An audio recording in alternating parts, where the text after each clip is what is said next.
puso at isip. Alin nga ba ang mas matimbang? Tara't pag-usapan, tayo magbalagtasan. Ako'y nilikha upang mag-isip. Imahinasyong kayang palawakin. Sa salamin, bawat pangyayaring makapangyarihan ng isip ako ang dapat ng isip. Ako na may nilikha upang makaramdam. Bawat galaw ko ang nasa. Pagkat ang puso wala mang mata, sa bisi ng pakiramdam, aking kang nakakilala. Puro pakiramdam iyong sinasabi. Walang konklusyon, puro pakiwari. Kapag ikaw ang nasunod, delikado sa tao. Pagkat sugod lang ng sugod, walang isip. Puro lohika ang iyong nalalaman. Wala kang pakailan sa magiging pakiramdam.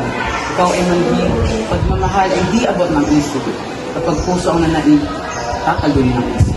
Makinig ka sa aming sasabihin dahil ito'y dinamit mo.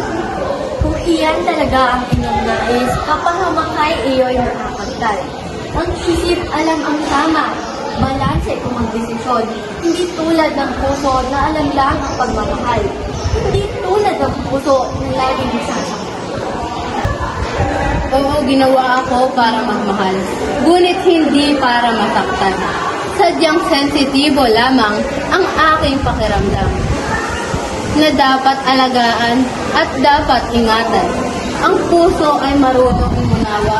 Ang puso ay handang magparayo. Kayang tumanggap ng walang alinlangan. Hindi tulad ng diwa. Lahat ay iniisip. Kailangang may paliwanag.